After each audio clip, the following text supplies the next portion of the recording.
your phones and cameras, let the good times roll. Our content creators got it all under control.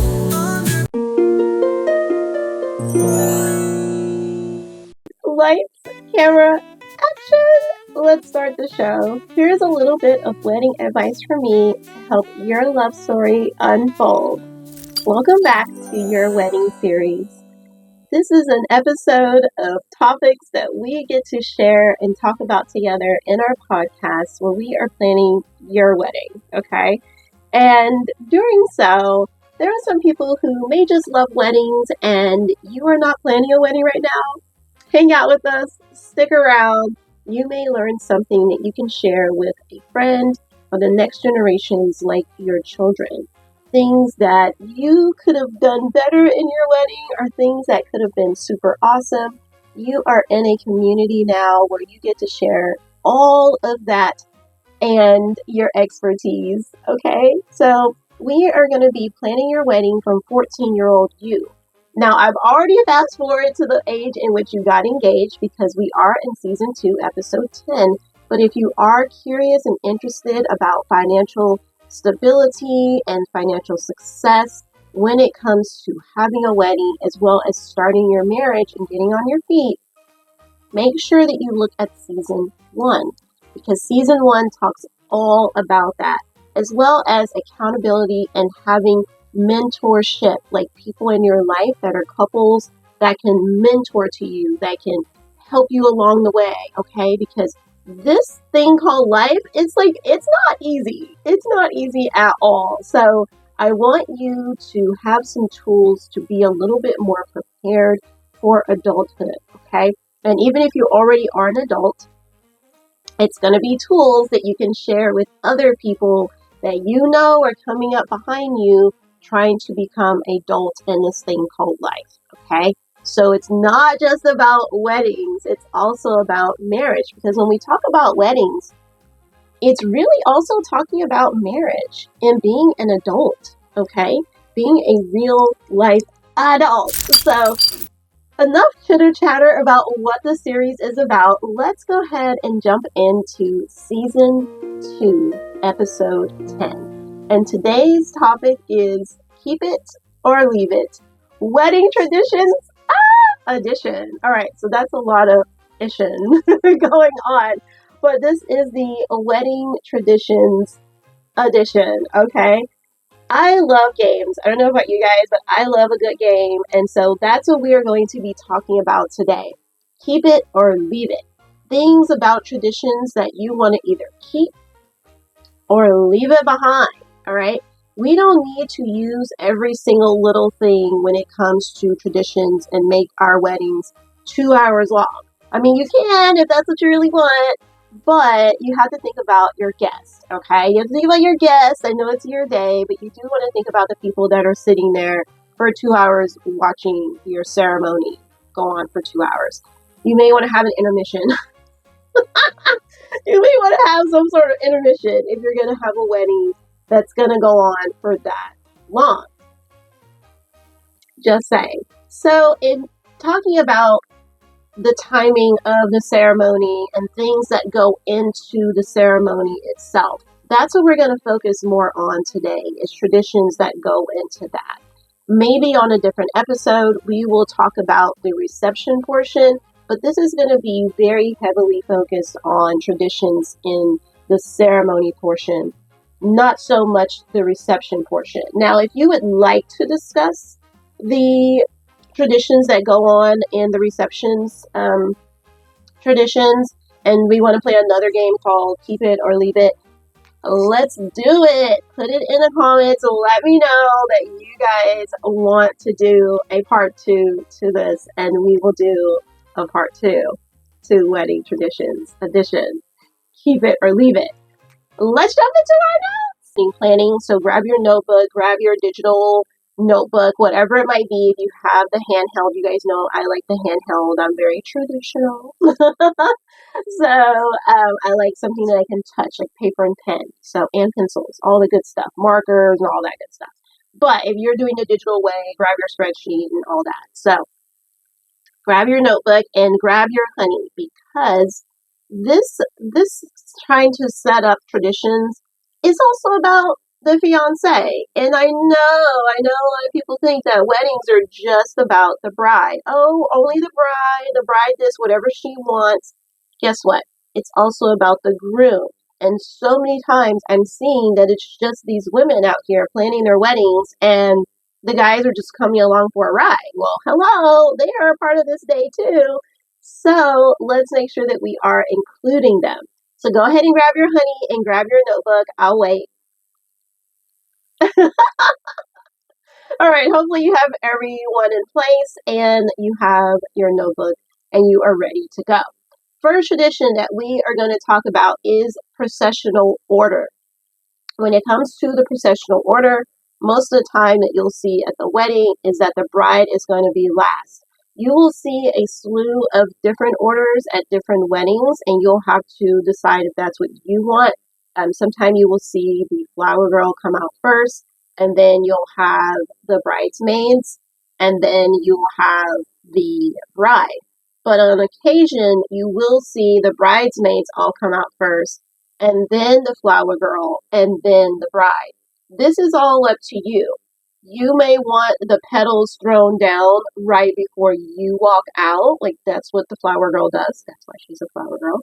Is that she's throwing those flower petals onto the ground, and you are going to be coming out and walking through or on the flower petals. So it's going to be up to you and your honey on what you guys will decide on the procession order itself.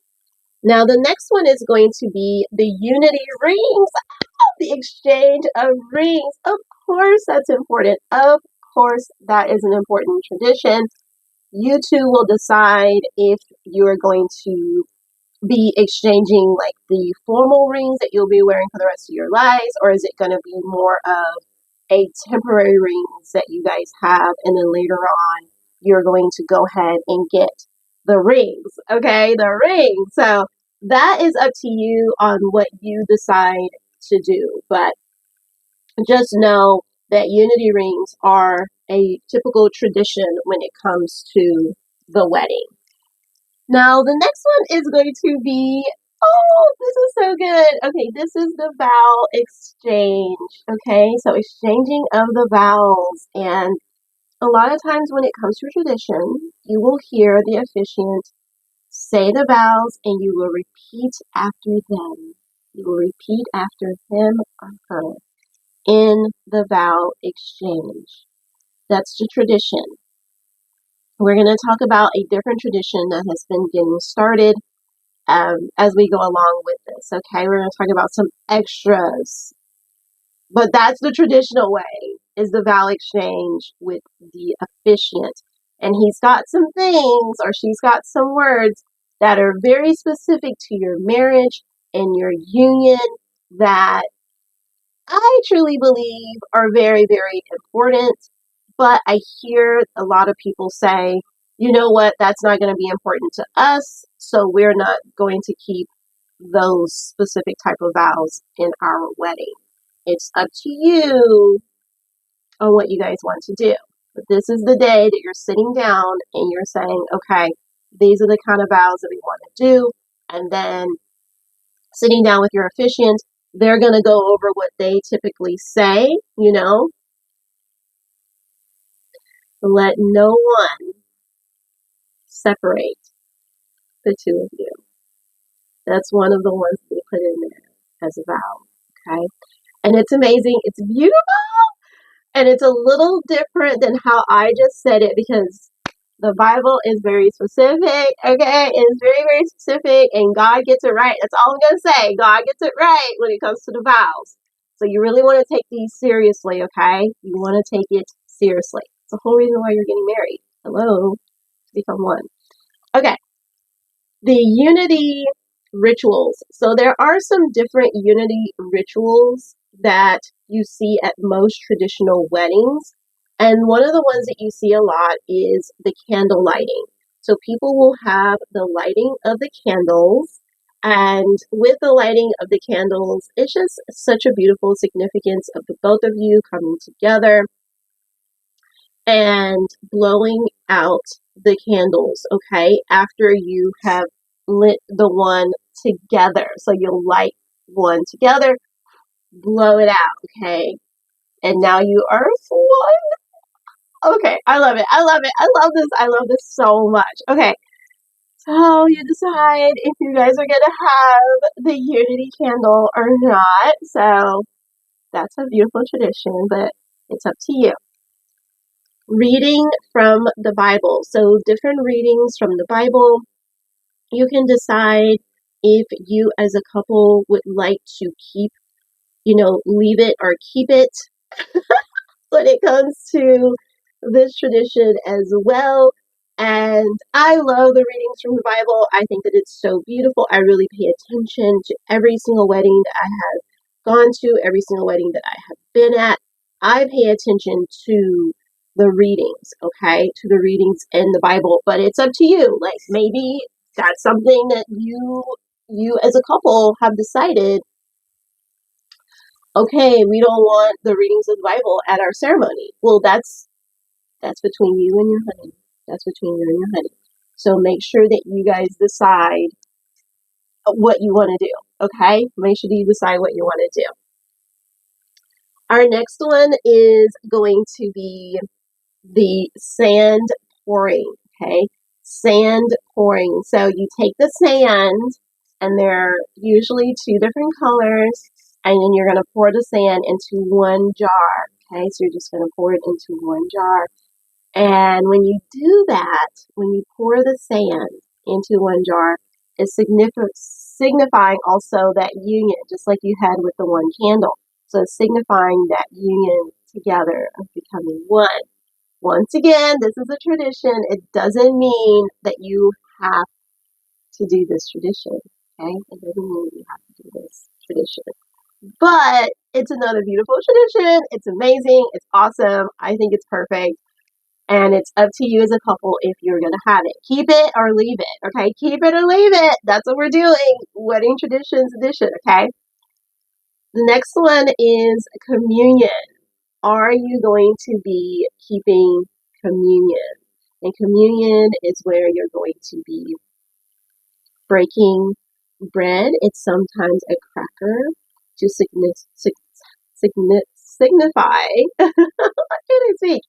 Signify the body, which is Jesus Christ. Okay, and so then also the communion, you have the blood of Christ, which you're not actually drinking the blood or eating the body. These are signifying signifying those. Okay, and so then you will either have like some form of juice. Okay, so some form of juice to signify this. And so this is obviously a very Christian tradition. I do not like to see when people take communion and they are not Christian. The Lord, our good Lord says, do this in remembrance of me. If you are not Christian, you have no reason to be doing that. You have no reason to be doing that. Okay? So don't add that tradition in there. Don't think that because it's super beautiful to get married in a Catholic church, but yet you're not Catholic, and you go sign papers to be Catholic because you want a Catholic traditional wedding in a church. Don't do that. You are not Catholic. Don't do that. I am not Catholic. I am Christian. So, and I'm saying this as a Christian, okay? Don't do that. Don't do that. So, leave it or keep it. Okay, leave it or keep it. So what did we talk about? We talked about the processional order, leave it or keep it. Unity rings, leave it or keep it. I hope you're going to have rings. I hope you're going to exchange rings. Vow exchange, leave it or keep it. Unity rituals like candle lighting, leave it or keep it. Unity ritual like reading of the Bible, so Bible readings, leave it or keep it. Unity ritual, like the sand pouring. Leave it or keep it. And communion, leave it or keep it. These are your most traditional ceremonial practices that you will see at the majority of wedding ceremonies. This is the majority, so not all. And you don't have to have every single one of these, okay? Just remember that. Now let's talk about some extras, some extra ceremonial practices in weddings that we're starting to see that people are turning into traditions. You guys saw my shoulders go up there. I don't know how I feel about these, and we are going to take a different episode to dive into what I really, really think about them. But today we're just talking about for your wedding, leave it or keep it. Okay, so you're going to do a little bit of research if you haven't been at some weddings recently and you haven't seen these. Okay, and so you're going to do a little bit of research and talk about what you think and decide. First look before the wedding ceremony. First look before the wedding ceremony. Leave it or keep it. The first look before the wedding ceremony has to do with people wanting these perfect pictures and the groom's reaction to the bride entering the room for the first time, rather than waiting until the ceremony itself, rather than waiting. They are so excited to have his reaction on some form of camera, film, video, content creator, capture, something, okay? You guys know I'm a content creator, so I do like to remind us about that. We are the behind the scenes, fly on the wall creators, you know that. And so this is where you are going to be doing that first look if you decide to do the first look. Okay, so that's also part of that. Now, the other one is no bridal party. That is now becoming a trend at ceremonies. No bridal party at all. So you can decide to go back, way back, I guess, way back to when it's just you and him standing on that altar. So just the two of you standing on that altar, no bridal party. I have seen it to where people have had the bridal party sitting down. I was actually in a wedding like that where we came out, but then we sat down and I was like, this is weird. Like we sat in the front row, but super weird. We sat in the front row and that was just kind of different for me, but it's up to you. Keep it or leave it. No bridal party, keep it or leave it. It's becoming a wedding trend tradition. Put the officiant to the side of the couple. So you two will be in the middle on the altar, right? And you'll be looking at each other or you'll be looking forward at the officiant as he's talking or she is talking. And when you're doing that, every time you see photos and stuff, the officiant is going to be dead center in all of your pictures, including when you take your first kiss. Okay? So,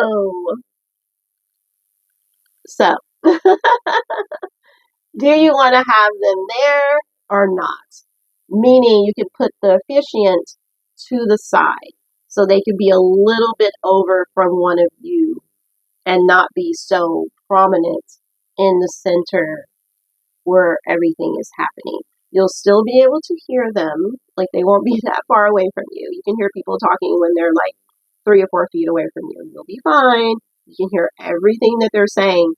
But then the ceremony becomes more about just the two of you being immersed in each other's love and dedication and commitment to each other. Okay?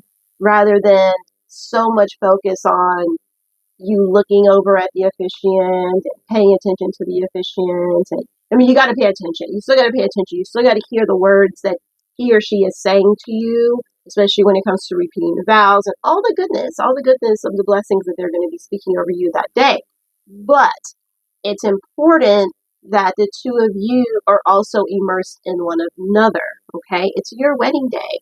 And so when we start to make it about someone else, you can definitely see that prominence in the photos and videos. So it is something to think about. All right, put the official to the side, leave it, or keep it. So keep it, I should say keep it first. Keep it or leave it. Only the bride can wear white. Keep it or leave it. Only the bride can wear white. So most wedding traditions will tell you that only the bride can wear white. Nobody else needs to be wearing white. It is her day. She needs to stand out. What do you think about it? Keep it or leave it? It's up to you guys. And when you are sitting down to plan your wedding, you gotta make these decisions. You gotta make these decisions, and it's good to make them now. That's why we're talking about it. That's why we're in season 2, episode 10, is because we're going step by step in planning your wedding. Step by step, and we're planning it together. I want to hear from you guys. Maybe you think that this is crazy. Maybe you think I've lost my mind. Maybe you're like, oh my gosh, why should I bring up this nonsense? Then tell me that. Tell me that, okay? So we talked about something that I didn't have in here in my notes at all. I'm realizing that now. I did not have this one in my notes, and that was a tradition of we always see the first kiss as well as a tradition on the altar. And I think that most people wouldn't really have to vote for this one on keep it or leave it. We definitely want to keep it. We definitely want to keep it. And then the other one is the if anybody should not think that they should be married, then forever hold your peace. I'm starting to see that one being thrown out, like people are leaving it behind. They're not using that one anymore. That's what I'm starting to notice. So you guys tell me, like, would you keep it or leave it? I say keep it. If I'm voting, I say keep it. Like, I say keep it. But I know that some people might be like, no, that's really, really unnecessary. So just know that. So the first kiss and the if anybody should not agree with this marriage, then forever peace. They tell you to say something now, like speak up now, or forever. I have not been to a wedding where anybody has said anything. I've only seen that in like movies and like TV shows and stuff. I've not seen it like in person. But that would be so crazy. That would be so crazy. There will be full episodes coming of the last few that I mentioned, which is the first look. We're going to do a full episode on my thoughts and reactions on that. The no bridal party, we're also going to have full episodes on that. So you guys be on the lookout. Putting the officiant to the side, we will have a full episode on that as well. And if only the bride could wear white, we're also going to have a full episode on that because I want to dive more into those. I want to really, really dive into what it's like and what it's not like to have those as traditions. But for now, this is just us, touching the iceberg and you getting a chance as a couple to decide, okay, as we're planning, do we want this or not? Do we want to do this? Remember to sit down as a couple when talking about these things. Remember to take the time to really think about it. And it's really between you two. I know a lot of people are like, oh, but my mom, my dad, this is what they want us to do. This is what my grandma would have wanted. And things like that. And it's like, yeah, that's great. But what do you two want? Because it's going to feel very awkward and out of place if you're just appeasing others. It's going to feel very, very like forced. Very forced. So take the time to think about, is this what the two of you want to do?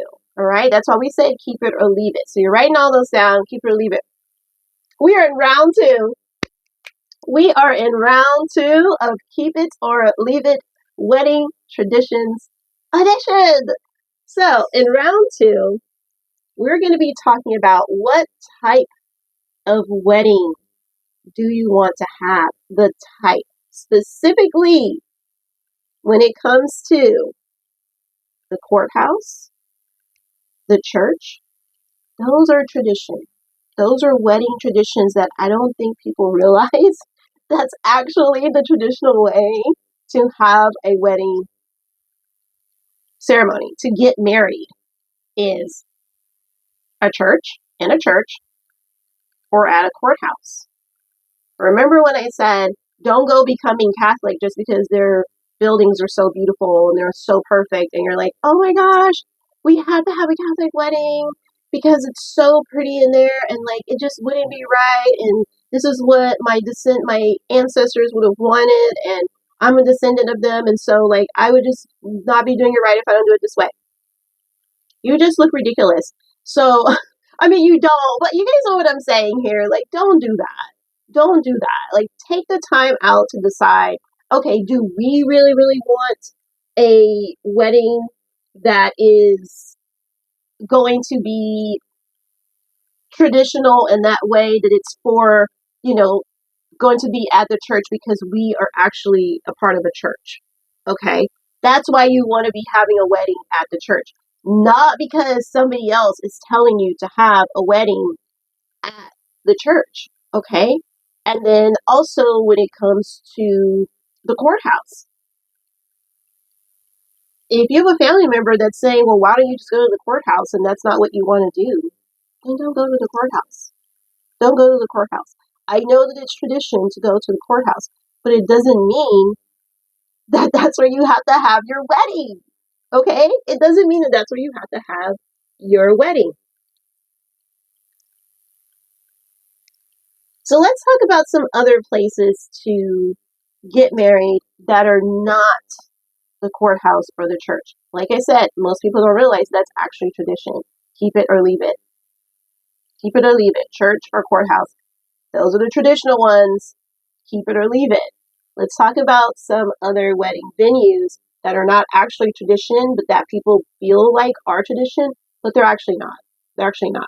Those wedding venues that you look it up, online somewhere, or you're driving down the street and you see a venue that talks about their wedding and events venue, blah blah blah. It usually says it biggest day right there. They'll have a name, and in smaller letters it'll say wedding and events venue. Okay?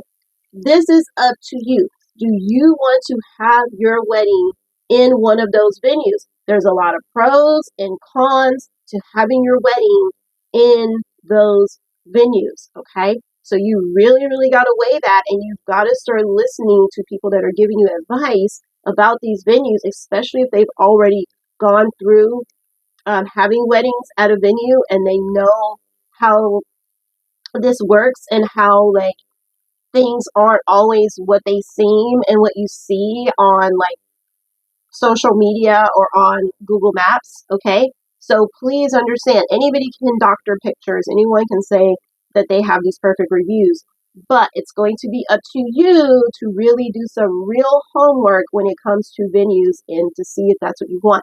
That's what they're supposed to try to look and entice you with all the stuff that's better than getting married at the courthouse. Obviously, that's what they're going to do. Okay, and then if you're not part of a church, they're like, well, these are where people go who are part of a church, and so we cater to that. And there are people who don't want to get married at their church because their church isn't decorated already to, head to toe, floor to ceiling, like it is at a cathedral, a Catholic church. So people aren't wanting to get married in those churches anymore, right? So it's up to you, leave it or keep it when it comes to a wedding venue. But just know there are pros and cons to that. Let's look at our next one that is becoming traditions. And this is going to be destination weddings. Okay, destination weddings are becoming huge. The destination weddings have a lot of hidden fees. You have to make sure that you do some research before you go ahead and decide and get your heart settled on, all right, we're going to Puerto Rico. Like, you need to make sure that Puerto Rico is a good idea. You've got hotels everybody has to get, flights everybody has to get. That's already the biggest expense for everyone right out the gate. right out the gate. So you want to be sure that you're looking at what is going to be the total cost before you decide, okay, we are doing a destination wedding. Even when it comes to cruise ships, all that stuff, you just have to think about it. You have to think about it and take all of this into consideration. Okay?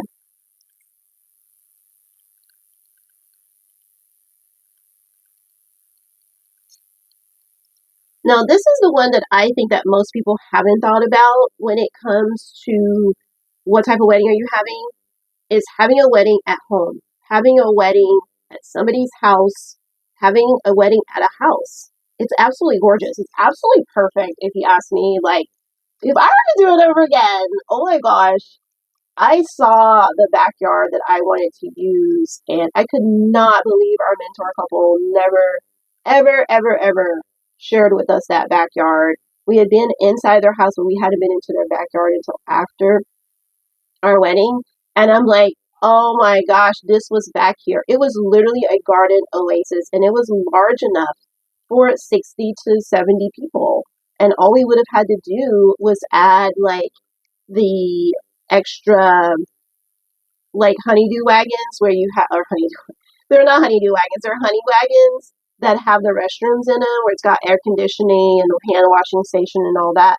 Oh, that's all we would have had to add. That's all we would have had to add to it. And so just looking back on that, I'm like, ooh, I would have definitely had a wedding at home. And like, I mean, it had the like spiral sidewalk where the sidewalk like curved and all that. Oh my goodness. And then like the waterfall coming down from the hot tub and the steam coming off the hot tub. It would have been so perfect. It would have been so perfect because nobody would have been in the pool or hot tub. But it's just the idea that it was surrounded with like cement, and like the cement was not your typical cement. It was, what am I trying to say? It's not cement. It's the stones. I'm calling it cement. It's the big, large stones that surrounded the pool on the outer sides and cascaded the hot tub because the hot tub was above the pool. Guys, it was a thing. Okay, just know you need to sit down and figure out which wedding venue are you. What are you using for the wedding? Okay, what type of wedding venue are you gonna have? Okay. So, and you have to say, keep it or leave it. Keep it or leave it. Keep it or leave it. The other one is, I didn't think people thought about this at all, is like community spaces in neighborhoods. So these community spaces are in a lot of these neighborhoods, and people don't realize that they don't even cost very much. As of the day I'm making this video, a lot of those community spaces are sometimes free, $100 or $200. And that's it for you to have your wedding. You have your wedding. So if you got a smaller wedding that's probably around 20 to 30 people, you really want to think about using those spaces because they have all the chairs. They have all the chairs. They have all the tables. It's a kitchen. They have bathrooms. What more do you need? You just decorate it, decorate it, decorate. Decorate is like the key. Decorate, decorate, decorate, decorate. If you're going to save money on the venue, then you need to go ahead and make sure that walls, floors, chairs, are decorated. Because people forget about the walls, the floors, and the chairs, and they just decorate the tables. Don't forget about those. Another one that people are starting to make like tradition is more of the like stuff that you see in the community. So like a park, museums, things like that. People are starting to go into like museums and theaters and have weddings there or at a park. And I don't think a lot of people really consider those and give those real thought. So it's up to you right now to sit down and decide what type of wedding venue are we going to be using. That is the end part of round 2. Let's hit it into round 3. Round 3, wedding tradition edition of Keep It or Leave It. Discuss and finalize these things. Okay, we're going to go through them very quickly. Talk about the style of the wedding, the colors of your wedding, the attire of your wedding. So the attire for you that you envision, and the attire for your guest. Don't leave your guest out, okay? The aesthetic of your wedding and the theme of your wedding. So once again, that's the style, colors, attire, and aesthetic and theme of your wedding. These 5 things need to be really, really defined. And I'm going to tell you why. The style of your wedding, if you don't realize what the style of your wedding is, and you start playing around with all kinds of stuff, it's just going to look like a mod podge of things because you didn't really decide on what kind of wedding you really wanted. When you look at fabrics, flowers, the lighting even, how do you want it to look in there? Do you want it to be daylight? Do you want it to be at night? Do you want candlelights? All these things, you have to really think about the style of your wedding. The colors. The colors are very important as well. Most of us, or should I say, us neutral girlies out here, we like white. We don't give us any color, we just want white. And I'm very thankful that I do also love the colors red and gold. They really pop for anything, including on me as clothing and for accessories and decor. Those are my favorite things to design with, are the colors white, gold, and red. You want to make sure that you are picking some colors that go well with you as well as with your honey. If he doesn't look good in a certain color, don't force him to wear that color. That's why it's good to have 3 different colors, okay? 3 different colors are my advice. And you want to have more than that, go ahead. But at least 3 colors. The attire. Think about the attire for the groom as well as the bride. You need to figure out right now, start looking at your visions and your vision boards. Remember, we've already made the mock-up vision board. We've already made that you're adding into along the way. Some of you may have already finished it because you were excited and you already put every single thing down from the wedding proposal all the way to the wedding day and all the events in between. You probably already have all the vision for that already, for all of the attire that you're going to be wearing. And that's good that you thought about yourself. But also remember the guest. Something that I know that I did not focus on was the guest. And you'll hear more of that in our story time when it comes to our wedding. I just thought about us. I focused on us. And so you don't want to be wearing, a certain theme or attire, and then your guests show up and completely the opposite. And it's well, what are they wearing? So, and that's your fault. And that's your fault because you didn't tell them the inspo, right? So also be getting inspo for the guest. It's very, very important. The aesthetic. When you walk into wherever you're going to have this wedding, whatever venue you decided to use, even if it's a park, okay? Even if it's a park, you want to have a feel. What do you want to feel? Okay. Do you want to feel very royal in the cathedral style weddings? That's why a lot of people choose those because they feel very royal. And it's hard to find a venue that's very royal if it's not those venues because a lot of them don't exist unless you find an amazing historic museum or an amazing theater that brings out that royalness. So if you're looking for a royal wedding, you got to do a lot of research and trying to find that. Okay, if you're looking for a barnyard wedding, you're gonna have to find a barn and someone that's affordable probably because it's probably not going to be inexpensive to use somebody's barn. So it's going to be up to you. You need to figure out what is that feel, okay? And if you use a place like a community center in a neighborhood and it's just bare walls, or you use a pretty much just anywhere with just bare walls, okay? If it's anywhere that could be. I'm trying to think of another place besides a community center, but that's the one that's coming to mind right now. So we're gonna go with that. And it's got those bare walls. Is that what you want to see when you walk in? What's the aesthetic? What's the aesthetic? I know that you want lots and lots of flowers, but there has to be more to it because those yellow nasty walls, you need more than just that, okay? Think about adding in a photo op area, maybe something like that, where you take a big wall, not a tiny little corner, but take a big wall and really like decorate that to your theme, okay? And then put some of those around the venue as well. Decorate the floors, decorate the chairs. Don't forget, wall, chairs, floors. You're gonna hear me say it a lot. People keep forgetting, and it doesn't look good, and then they walk in and they're like, oh, this is not what I envisioned for my day. Well, because you didn't think about the walls, chairs, and floors. That's why, okay? So it all has to like mesh together, not just the tables.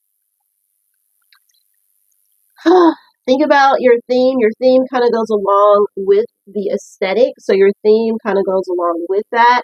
I see a lot of people are having like the Bridgerton theme, and I see a lot of the barnyard theme going around, which is totally cool. They are really both opposites of each other, and it's all about people's aesthetic and what they want. Do they want like a classic traditional wedding in a church or things like that? And that's also part of your theme. So this is all like your keep it or leave it in the round 3 section. You two have to sit down and say, okay, we're taking this moment to decide on what we want. We need to do it. We have to do it. And the way that you're going to start doing that is just by starting to talk about like what you guys really like and start getting some ideas. Another way to get some ideas, well, we'll talk more about where to find inspiration for all this stuff, okay? We'll do a different episode on where to find inspiration because we are running a little bit out of time today, all right? We are now at our segment called Be My Guest. I would love to have you here on the Wedding Series podcast with me. We can sit down, we can hang out, we can talk. You don't have to share anything that you don't want to share, but I would like to have you here on the podcast with me because it's good to share. It's good to talk about things that have gone really, really well in the wedding planning process, things that are becoming stressful, things that you're just like, okay, I've had enough. I've had enough of this. This is too much. This is picking out colors and picking out things and trying to find a wedding venue that fits with us and that fits our budget. It can be a lot. I know that it's a lot, you guys, and that's why I want you to reach out and let's talk about it. Let's figure this out together. I'm here as a resource to you, okay? I'm here as a resource to you. And on our video call, we don't have to record it, but if you do want me to record it and post it here on the platform so that others that are also planning their wedding who want to share, like who want to listen in and share in as well and hear your thoughts on how things went or how things are going, it's going to help somebody, okay? It's going to help somebody. It's going to help somebody. So I want you to think about it and we'll record it and I can share it here on the platform. People will share their thoughts as well as they're listening to us talk about it and just have a casual little talk, okay? The way that you do that is by reaching out to me at yourcontentcreator@yahoo.com. And guess what? I will see you lovebirds in the next episode. Guys, that's it. We're out of time. I know it's been good. I know it's been awesome. I know you wish we could go for longer, but we can't. So we're going to be continued and talk some more on our next episode. Hopefully I'll see you lovebirds tomorrow. Bye. Lights, camera, action, baby, strike a pose. Phones and cameras out, just watch it all unfold.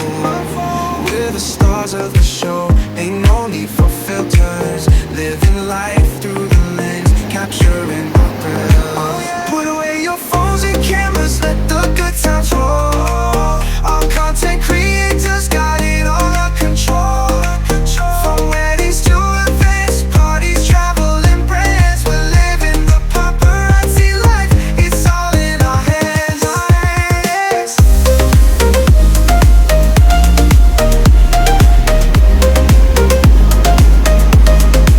Lights, camera, action, we're ready to go.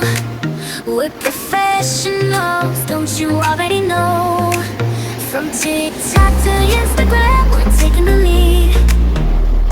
Content creator, we're planting the seed. Get ready for the The social media explosion,